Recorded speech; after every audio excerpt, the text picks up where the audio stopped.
Здравствуйте! В эфире информационная программа «АЛАТО». В студии работает Светлана Кнаталиева. В начале выпуска коротко о главных темах дня.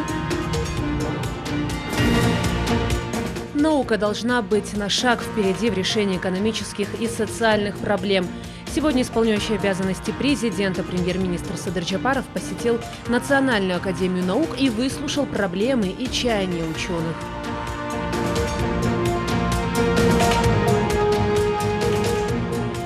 Три дня для подачи уведомлений от претендентов, баллотирующихся на пост президента. После начнется их регистрация. На сегодня заявки поступили от 13 человек.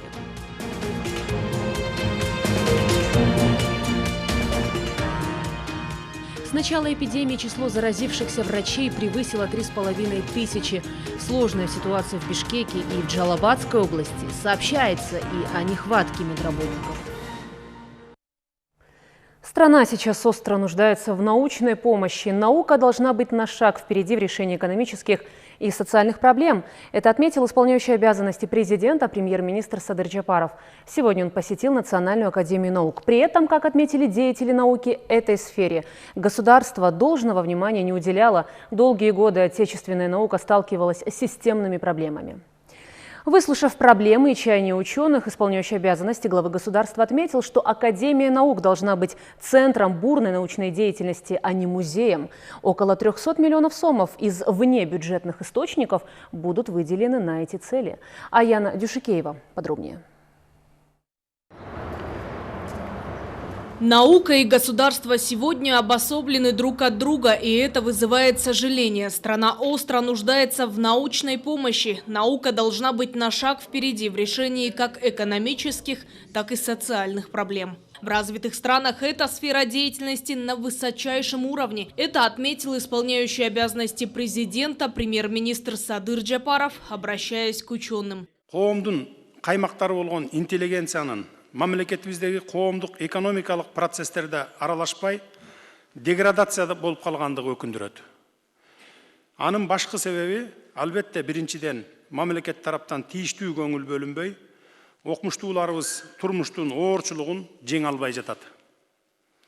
Бирок окумуштуулардын миссиясы мамлекеттик стратегияларды иргеп, ылгап, коомго сунуштоо. Аткаруу бийлигине приоритеттерди аныктоодо жардам берүү деп ойлойм. Биз ансыз да көп убакытты жоготтук. Тилекке каршы 10 жылдап биздин илим системалуу көйгөйлөргө кабылды. Илим ушундай тармак. Илим болбосо экономикада жалпысынан мамлекет да өнүгө албайт. Ал эми илим адамдары коомдун жүзүсүдөр. Исполняющий обязанности главы государства буквально высказал чаяние ученых, отмечая, что задача правительства сейчас – улучшение условий жизни и труда научных работников, а также стимулирование их непростой и такой ответственной деятельности. Наука в последние годы сталкивалась с системными проблемами. Учурда мамлекетибиз илимдин жардамына абдан муктаж болуп тургандыгын баса белгилеп айткым келет. Өлкөнүн өнүгүү жолуна келечегине илим менен мамлекеттин биримдиги аркылуу гана жете алабыз деп ойлойбуз. Анткени илим экономикалык жана социалдык маселелерди чечүүдө, адам ресурстарын пайдаланууда бир катам алдыга жүрүшү керек. Өнүккөн мамлекеттердин баарында илим катуу өнүккөн. Мамлекетте кайсы бир проблема илимге тапшырма берүү менен чечилиш керек. Наука – неотъемлемая составляющая проведения реформ. Взять стабилизацию экономики, например. Это невозможно без использования новых технологий и новых методов работы. Садыр Джапаров обратил внимание на ряд важных задач, включая обучение и воспитание будущих молодых ученых. А Академия наук должна быть центром бурной научной деятельности, а не музеем. Также он поблагодарил практикующих врачей, ученых и эпидемиологов страны за вклад в борьбу с коронавирусом. Сиздердин алдыңыздарда ушул потенциалды ачууга салым кошуу милдети турат. Елибизди 5 жылдан кийин эмнелер күтүп турат деген суроо туулат. Сиздер айтпасаңыздар, аны ким айтат бизде? Илим туура жолго багыт алса, мамлекеттик дагы, ишкердик дагы заказдар көбөйөт. Демек, эки тараптын талаптары аткарылат. Илимдер академиясы музейге эмес, иш кайнаган жерге айланат. Эгерде Илимдер академиясынын иши ырааттуу, пландуу, башкысы революциялык маанайда эмес, эволюциялык нукта кетиши керек. Ошондо сиздер интеллигенциянын атын кайтарып гана тим болбостон, коомубузда лидерлерге айланасыздар. Ученые озвучили проблемы и чаяния, в их числе и нехватка средств на обновление технической базы Академии. Элибизге экономикага, өндүрүшкө, саясатка, коомчулукка болгон пайдасы өтө чоң. Все мы понимаем значимость науки и ее деятелей в развитии страны, но проблемы были и остаются. На сферу науки выделяют крайне недостаточно средств. Это отражается на научных и инновационных программах, а также внедрении их в производство и в применении научных открытий на практике. Бізде мамлекетте Илимдер академиясынын сөзсүз түрдө колдонуш керек болгон мамлекет. Бүгүн жалаң ошо жеке ишкерлер менен эч кандай мындай илимий изилдөөлөрдү жүргүзбөстөн иш баштап кеткендин кесепетинен ушундай болуп атат да. Эми мындан кийин андай болбойт. Кийинки ошол лицензия берүүдө жана башка жерлерди изилдөөдө мына сиздердин мүмкүнчүлүгүңүздөрдү сөзсүз колдонобуз. Каражат боюнча бюджеттен сырткаркы булактарыбыз бар. Бул боюнча мына жакын арада сиздердин президент кат менен барса чечип беребиз. Бул булактарыбыз бар. На обновление технической базы и другие нужды Национальной академии наук будут выделены около 300 миллионов сомов из внебюджетных источников, сказал Садыр Джапаров. Деятели науки отметили, что за последние годы ни один из президентов и премьеров Академию не посещал. Этот же визит изменит отношение к науке и трудам ученых. Главы государств не очень-то относились к науке. Они игнорировали роль и значение науки. Он во вчерашнем своем поздравлении и сейчас однозначно отметил, что роль науки очень неоценима. Во-вторых, он признал, что финансирование Академии наук, вообще общественный статус, престиж ученых значительно упал. Он обещал, что будет содействовать. Берем грант, кредиты, значит, платим за какие-то работы, потом за долги платим и так же. А вот работа наших ученых, наших производственников, других, которые создают машины, мы как-то не принимаем во внимание. Мы будем стараться, чтобы этот механизм власти, производства, науки работал очень как-то синхронно.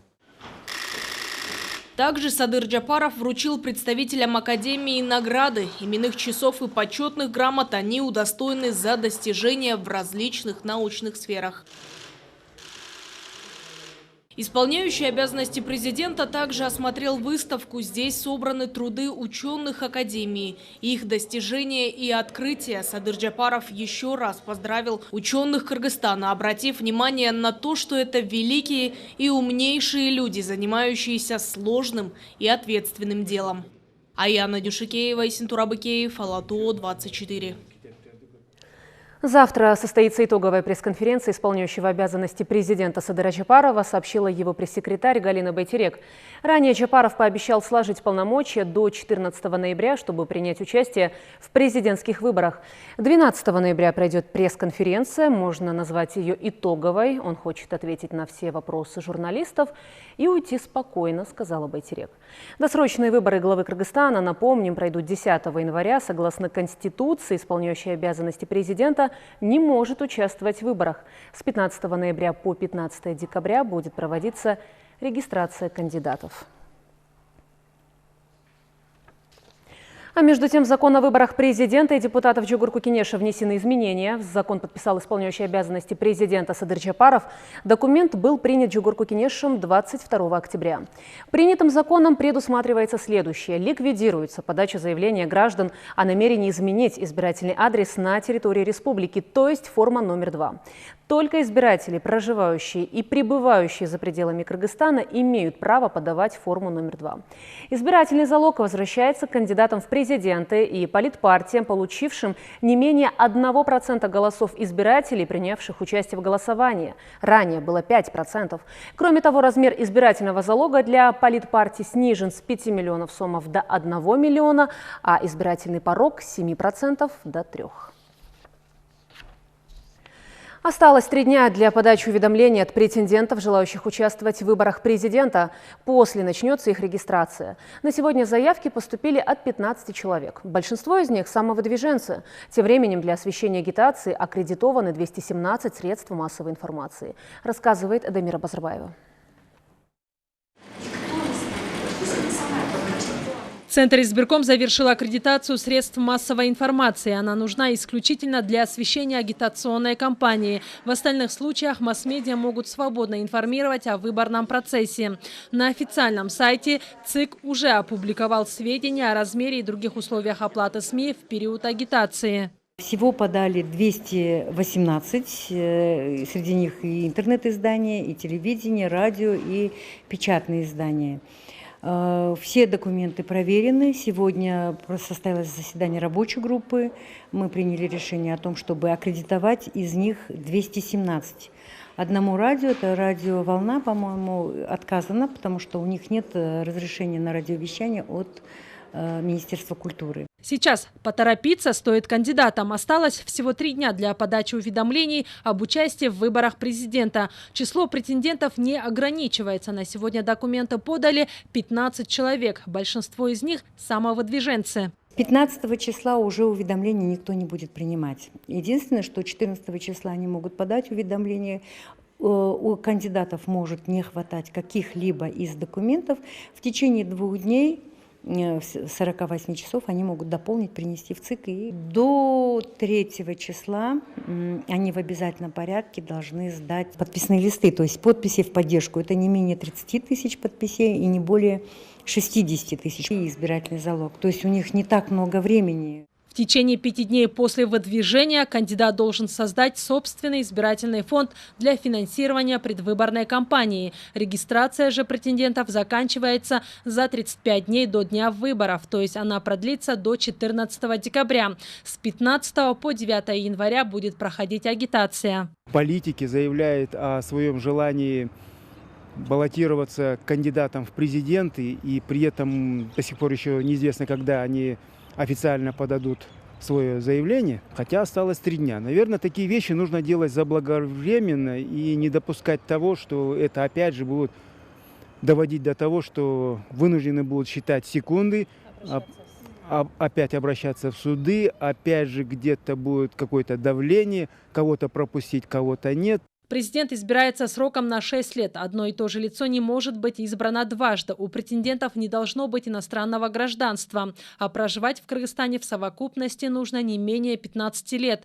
Возраст кандидатов не моложе 35 лет и не старше 70. Владение госязыком обязательно. Демира Базарбаева, Чыңгыз Джумагулов, Алато, 24. По поручению исполняющего обязанности президента премьер-министра Садыра Джапарова выделено 50 миллионов сомов на строительство водопропускной трубы для водоснабжения массива Арка Лелекского района Баткенской области.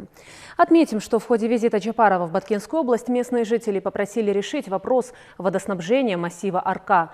По данным агентства водных ресурсов, проектом предусмотрено освоение 1800 гектаров новых земель и увеличение водоснабжения до 2800 гектаров.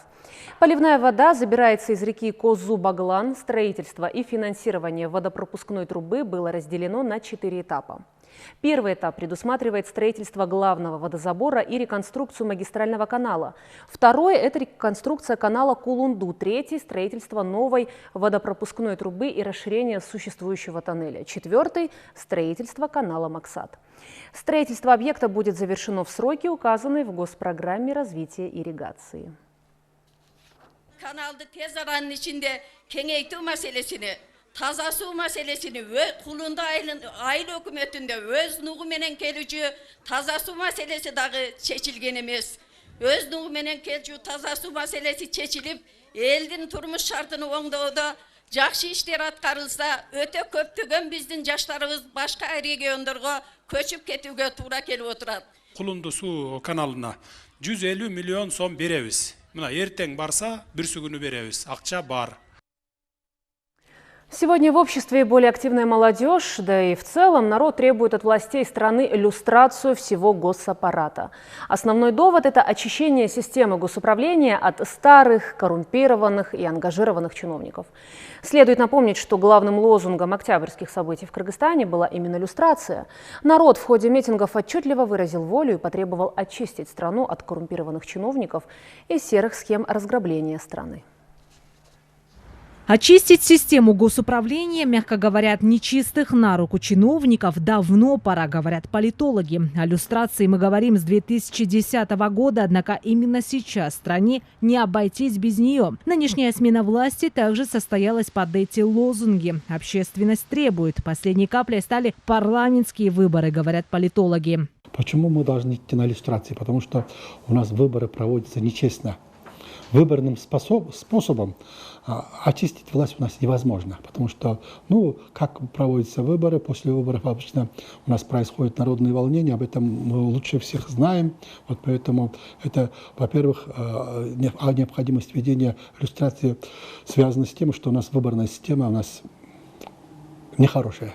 Чиновникам с коррупционным прошлым не место в госслужбе, говорят эксперты. Простому народу порядком надоели старые политики. Не просто так, а по причине их безответственности. Этому доказательство прошедшие революции и госперевороты. Пока мы не примем закон о иллюстрации, беспорядки будут продолжаться. Народ и вправду устал от нестабильности. Погоду делают всегда старые, так скажем, чиновники. Притом и коррумпированные. От них можно будет избавиться только таким путем.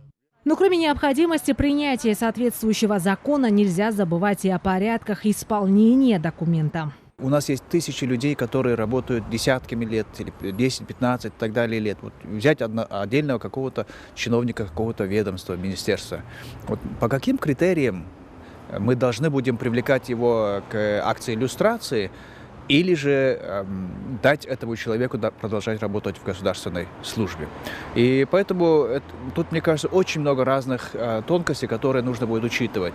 Так, закон о иллюстрации может привести к снижению уровня коррупции в стране и повысить уровень ответственности чиновников перед народом, резюмировали эксперты. Элиза Балбакова, Азамат Кадыртохтоев, Алатот 24.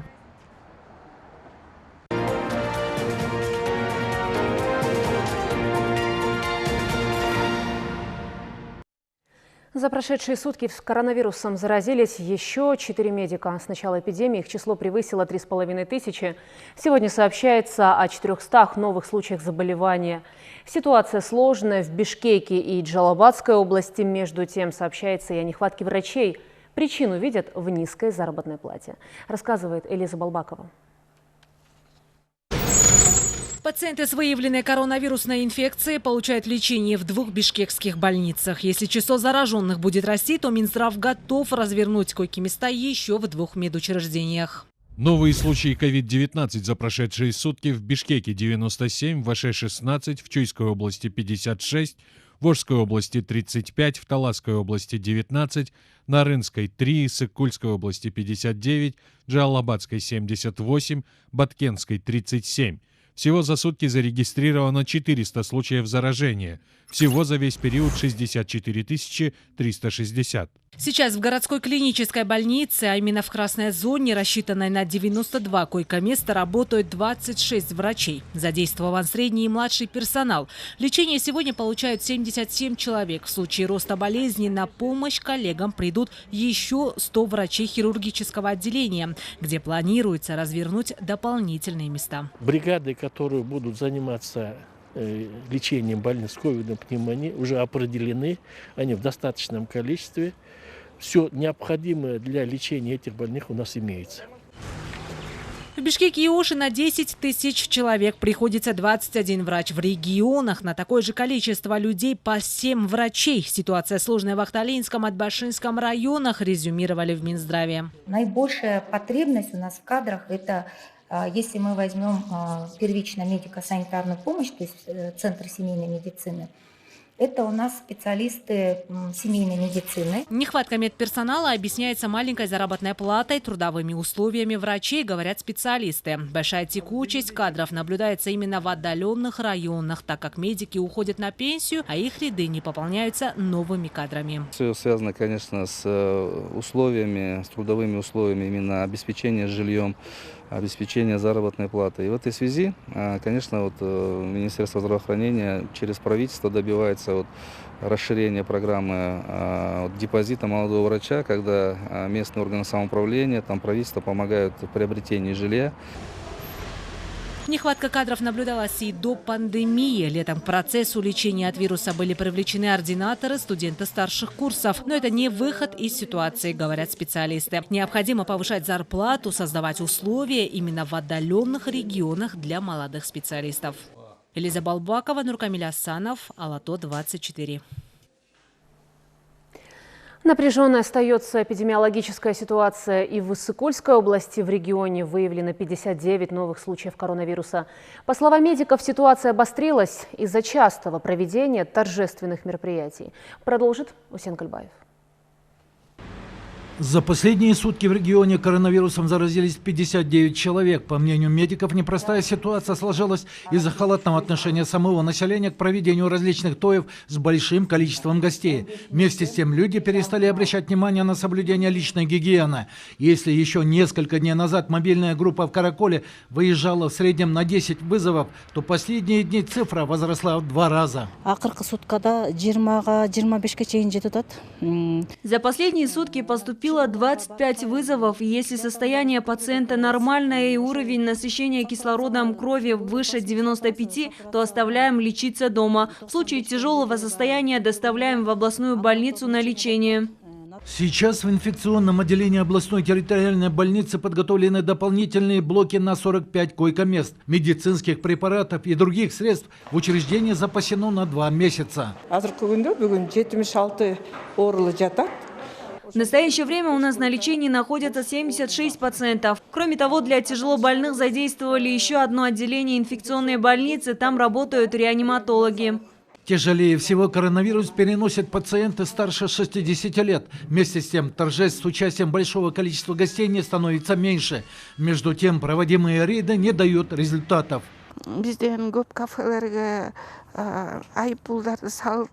Наложены штрафы на многие кафе и рестораны, такие как Барсхан, Торайгыр, Алато. Во время нашего рейда двери ресторанов закрыты, в окнах темно, однако слышно, что внутри проводится мероприятие. Запускают посетителей через запасные двери и закрываются. Там все находятся порядка 5 часов, и кто даст гарантию, что никто не заразится коронавирусом.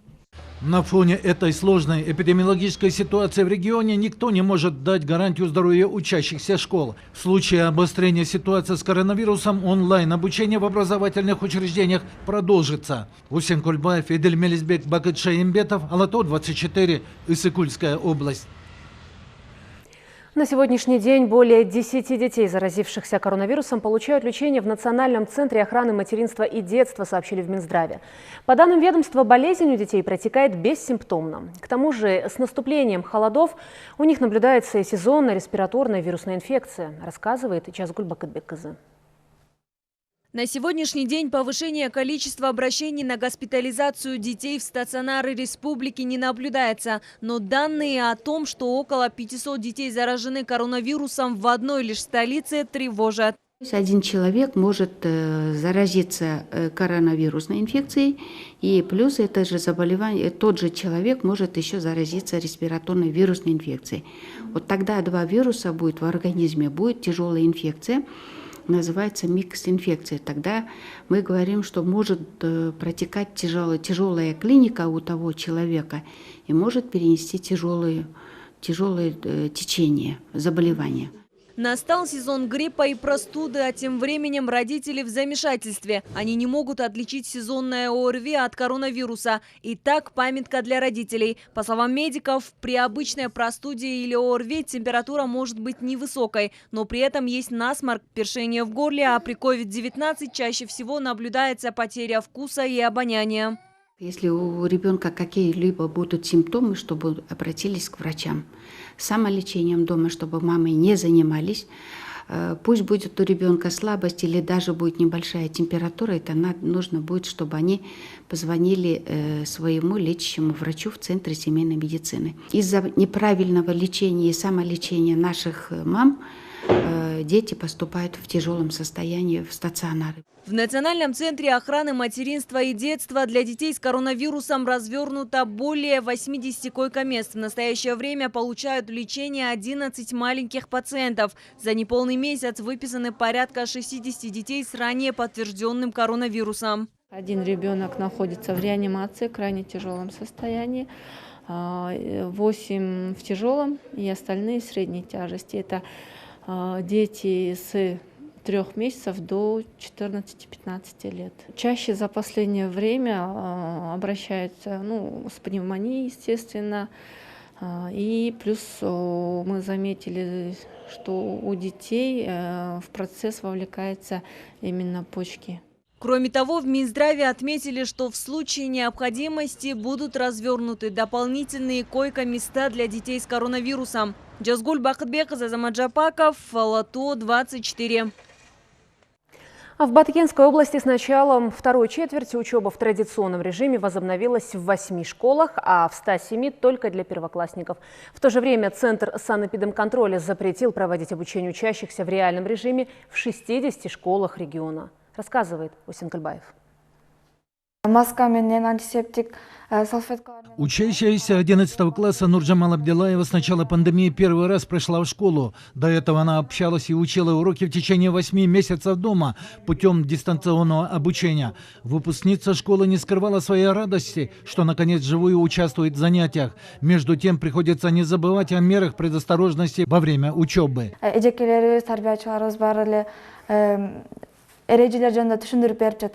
Учителя, воспитатели постоянно напоминают нам о правилах. В ходе дистанционного обучения было сложно заниматься. На данном этапе мы в классе обсуждаем темы, хотя есть трудности, но все же стало намного легче.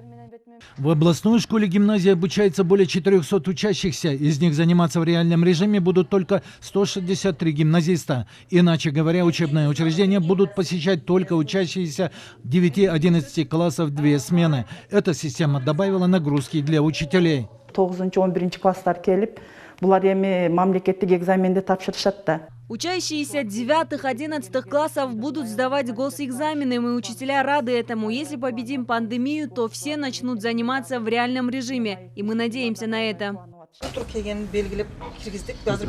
Из-за сложной эпидемиологической ситуации не только в стране, но и в регионе, все учебные учреждения обязаны строго соблюдать все санитарные нормы. Перед входом в школы должны измерять температуру тела каждого, обязательно наличие масок. На данное время уточняется список учащихся из школы. Ситуация в очагах вируса острая. В школах, где разрешили занятия для старшеклассников со стороны местных властей, предъявляются требования усилить санитарный контроль. По информации Центра санэпидемконтроля региона, за последние 2 недели зарегистрирован 1 случай легкого заражения коронавирусом у учащегося. Усен Кульбаев, Нургазы Жайнаков, Рызбек Мазаи Тулу, Алато 24, Баткенская область. И к другим темам. В Первомайском райсуде столицы продолжается судебный процесс по койтажским событиям. Спустя почти полгода в нем вновь начал принимать участие бывший президент Алмазбек Атамбаев. Стало известно и то, что теперь дело будет вести новый судья. Было удовлетворено заявление адвоката обвиняемой Ирины Карамушкиной об отводе судьи. Подробности в следующем материале. Алмазбек Атамбаев вновь присутствует на судебном процессе, и это спустя почти полгода. На заседании 1 июня бывший президент отказался заходить за решетку для подсудимых в зале суда. Тогда судья вовсе запретил присутствовать на процессе. Судья Марат Сыдыков отныне не будет вести это дело. Ему заявили отвод. Ходатайство прокуроры просили отклонить, но оно все же удовлетворено. Теперь по процедуре дело должно быть передано председателю суда, а тот, в свою очередь, отписать другому судье. На сегодняшнем заседании допросили свидетелей. Их всего около 250. 11 из них уже опрошены. Подсудимым предоставляется слово после свидетелей. Обвинение по тяжким событиям было предъявлено 19 лицам. 5 заключили сотрудничество со следствием, потому их дела выделены в отдельное производство. Остальных обвиняют в убийстве, покушении на убийство, насилии в отношении госчиновников, попытке силового захвата власти и захвате заложников. Я считаю, что и суд тоже должен быть проведен очень объективно, беспристрастный суд. Он никому не должен тянуть, быть объективным, разобраться всесторонне. По каждому фигуранту этого уголовного дела они должны разобраться досконально. Виновность каждого человека должна быть объективно доказана. У нас есть принцип презумпции невиновности. Если нет доказательств, они должны быть отпущены. Суд продлен еще на 2 месяца, то есть до 11 января. Под домашний арест помещены 11 человек. Алмазбек Атамбаев остается под стражей. Он содержится в колонии номер 47. Правовое государство мы создали. И если даже президент совершит преступление, он обязан отвечать перед законом. Он бывший президент. Статуса хотя и лишили, но он должен как показать пример, прийти и доказать свою виновность. Для этого судебный процесс организовывается. У него адвокаты были наняты. Надо было все это законными путями отстаивать. Напомним, 7 августа в доме Алмазбека Атамбаева в Койташе проходила операция по его принудительному приводу в следственные органы по делу освобождения Азиза Батукаева. Тогда произошло столкновение силовиков и сторонников бывшего президента. В результате погиб сотрудник КНБ и получили ранения около 200 человек. 8 августа Атамбаев был задержан и водворен в СИЗО Госкомитета. Демира Базарбаева, Уланды Камбаев, Бекджан Токтосунов, Алато, 24. Кыргызстанцам, взявшим кредиты на сумму до 100 тысяч сомов, государство намерено помочь с выплатой процентов на 1 200 000 000 сомов. Об этом сегодня в ходе онлайн-брифинга сообщил министр финансов Каялбек Мукашев. Кроме того, на брифинге были представлены прогнозы о погашении госдолга, информация о бюджете до конца года, а также результаты работы министерства за 10 месяцев. Продолжит Бегаим Бегалиева.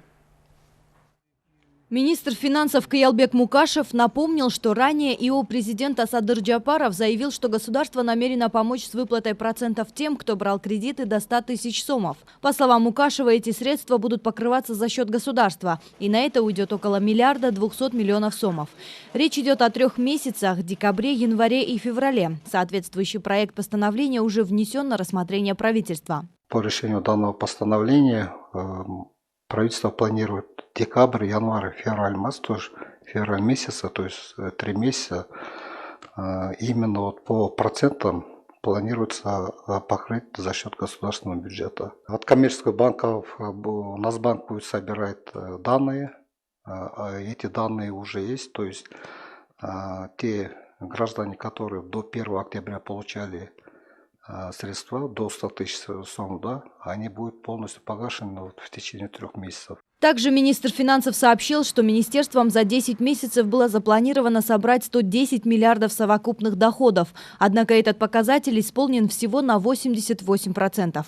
При этом стоит отметить, что все обязательства, которые брало на себя государство, выполнены. Так, за октябрь соцвыплаты, отчисления в соцфонд, расходы ФОМСа, комуслуги профинансированы в полном объеме. Кроме того, расходы, запланированные на мероприятия по ковиду, финансируются своевременно и непрерывно.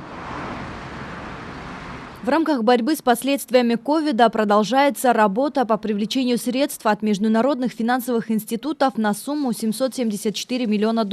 Из них на сегодняшний день в Кыргызстан поступило $343,3 миллиона, из которых 72 миллиона в виде грантов, 271,3 миллиона – кредит. Как отметил специалист Минфина, средства были израсходованы на 3 приоритетных направления – на поддержку бюджета, сферу здравоохранения и на поддержку экономики. В целом необходимо отметить, что на социальные обязательства, то есть, как я говорил, на бюджетную поддержку было направлено $245,7 миллионов США. Второе направление – это сектор здравоохранения. На данный сектор, то есть сектор здравоохранения, были потрачены $48,8 миллиона США. И третье направление – это наименее важное направление на настоящий момент. И было, конечно, во время карантина, было выделено на сегодняшний день около $48,8 миллиона США. Между тем, государственный долг Кыргызстана составляет 4 миллиарда 826 миллионов долларов. Из этой суммы внешний долг 4 миллиарда 100 миллионов, внутренний 655 миллионов. Как отметил начальник управления государственного долга, процент госдолга к ВВП сейчас составляет 65,88%. Минфин прогнозирует, что по итогам 2020 года процент к ВВП составит около 70%. Однако, если экономика будет расти, процент будет снижаться, добавил специалист. Если у нас экономика будет расти, мы выдержим параметры ВВП, то по итогам 2023 года у нас будет спад, процент к ВВП будет уменьшаться. То есть 21,65, соответственно 22,63 и 61%. Это сейчас у нас по прогнозам. Как известно, для погашения госдолга Минфином был открыт депозитный счет. На счету аккумулируются средства, поступающие от физических и юридических лиц на добровольной основе в целях поддержки бюджета для погашения внешнего долга и обеспечения выплат по социально значимым расходам. Отметим, счет открыт по поручению премьер-министра Садыра Джапарова. Бигаим Бигалиева, Чингис Джумагулов, Алато 24. По инициативе Департамента туризма при Минкультуры на площади Алато состоялся туристический флешмоб «Кыргызстан. Страна будущего и стабильности». В мероприятии приняли участие медики, сотрудники правоохранительных органов, работники Тазалыка и другие. Танцевальные номера, театрализованные представления и песни отсняты на видео. В ведомстве отметили, что ролик этого флешмоба будет распространяться через официальные сайты Министерства и Департамента туризма, средства массовой информации и социальные сети. Мы хотим положительных эмоций. Да? Мы хотим развивать, восстановить сферу туризма и дальше его развивать. В этих целях мы сегодня организовали туристический флешмоб. Вообще цель, несмотря ни на какие трудности, рекламировать, пропагандировать потенциал туризма нашей страны. Также сегодня в Министерстве культуры, информации и туризма состоялось подписание договора между ведомством и одной из столичных строительных компаний о безвозмездной передаче недвижимого имущества сотрудникам сферы культуры. Так, на основании этого договора в течение 3 лет застройщик обязуется безвозмездно предоставлять по однокомнатной квартире работникам культуры из каждого его строящегося объекта. По словам представителя строительной компании, первая официальная передача квартиры состоится в марте следующего года.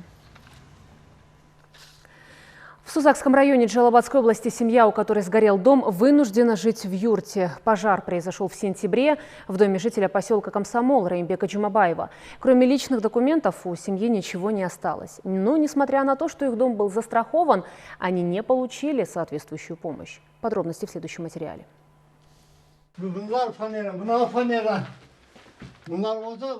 Пожар в доме Раимбека Джумабаева произошел 14 сентября. В тот день он со своей женой был дома у дочери. Рано утром соседи и жители села пытались потушить пожар, но безуспешно. Из вещей уцелели лишь 2 ковра.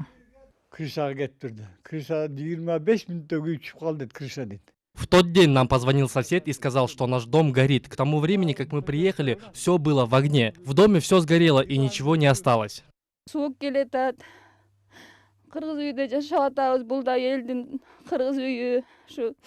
Сейчас семье Раимбека Джумабаева приходится жить в юрте. Несмотря на холодную погоду, внутри установлен обогреватель, но все равно холодно. Из-за холодов им пришлось отправить 2 внуков к родственникам. Во время пожара также сгорели все их личные вещи. Благо родственники и сельчане помогли с одеждой.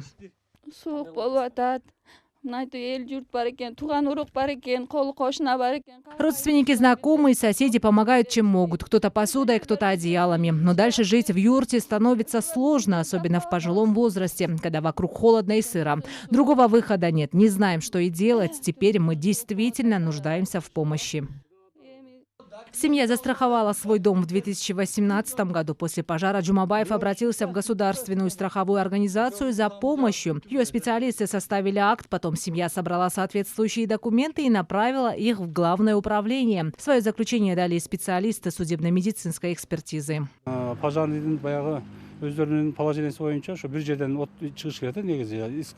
Решение о том, что произошел пожар в 2 местах, было принято по определению судебно-медицинской экспертизы. По их положению, пожар должен возникнуть в одном месте, а в данном случае он возник в 2 местах. На этом основании государственная страховая организация отказалась выплачивать деньги согласно закону.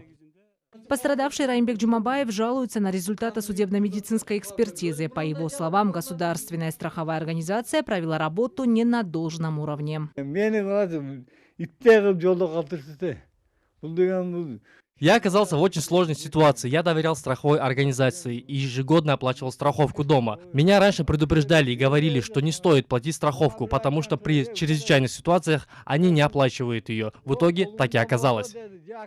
Отчаявшись, Раимбек Джумабаев с помощью односельчан пытается покрыть крышу дома. Местные жители помогли ему со стройматериалами, но даже этого недостаточно. В этом году в Джалабадской области за 10 месяцев застраховано 9700 домов. Это на 2000 меньше, чем в прошлом году. А 25 гражданам, пострадавшим в результате различных аварий, выплачено по 1,5 миллиона сомов. Элиза Балбакова, Эрлан Джуншалиев, Осмон Уламсадырулу, Алмаз Сатаров, Алато 24, Джалабадская область. Продолжается совместный проект КТРК и благотворительного фонда Элимбар-Сымбы «От сердца к сердцу». Благодаря этому проекту тысячи людей получили надежду на выздоровление. В этот раз благотворительный фонд собирает средства для 2-летнего Нурджигита Мурзахпарова. Ему необходима дорогостоящая операция.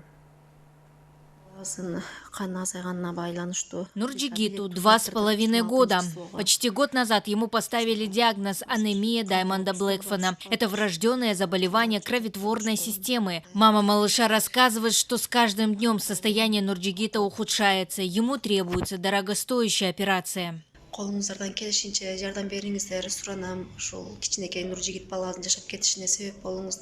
Обращаюсь ко всем неравнодушным за помощью. Моему сыну с каждым днем все хуже. Он практически не ест, не играет, даже не улыбается. У него редкое заболевание. Все время гемоглобин снижается до 20. Чтобы поднять его, мы раз в 20 дней переливаем кровь. В конце октября нам пришлось лететь в Турцию, чтобы сдать очень важные анализы. Теперь ждем результатов, после чего начнем искать донора по пересадке костного мозга. Дядя Нурджигита Ахджолбек Маджакипов говорит, что проблемы со здоровьем племянника начались, когда ему было 1,5 года. В Аше врачи не могли поставить диагноз, и тогда было решено ехать в столицу, рассказал он. Ребенок боролся с этим, но у него организм уже в конце уже не смог обеспечить свое тело. Слабость, он не кушал, желтеть начал человек. Мы тогда узнали, что у него гемоглобин очень низкий. Он попадал в больницу с гемоглобином 20 первый раз в реанимацию. И потом ему переливали кровь. И вот так его первый раз, когда мы не знали, так спасли. Представители фонда надеются, что неравнодушные граждане откликнутся и постараются собрать необходимую сумму на проведение операции. От имени общественного благотворительного фонда Элимбар-Сымбы хочу обратиться ко всем неравнодушным гражданам, оказать помощь, оказать содействие для сбора средств для операции маленькому Нурджигиту. Операция, к сожалению, очень дорогостоящая. Семья самостоятельно не может поднять эту сумму, и поэтому мы просим вас помочь. Любую сумму вы можете отправить через Эльсом на номер 0772 00 20 15. Напомним, что в прошлый раз наша съемочная группа снимала Дилафурузу Бакирову, у которой отказали обе почки. На сегодняшний день, благодаря фонду Элимбар-Сымбы, граждане собрали 12 116 сомов. Урматтуу кыргызстандыктар, ушул оор абалга түшкөн мекендештерибизге өз жардам колуңуздарды сунуп. Хочу поблагодарить каждого неравнодушного за помощь. В такие сложные времена мы должны помогать друг другу. Чем сплоченнее мы будем, тем больше нас будет. Каждый сом переведен на электронный кошелек Эльсом фонда Элимбар-Сымбы по номеру 0772 00 20 15 поможет маленькому Нурджигиту быть ближе к выздоровлению. Даяна Джумабекова, Нуркамиль Асанов, Алато 24. И на этом наш выпуск завершен. Далее информация о погоде на завтра. А я желаю вам всего самого доброго и до свидания.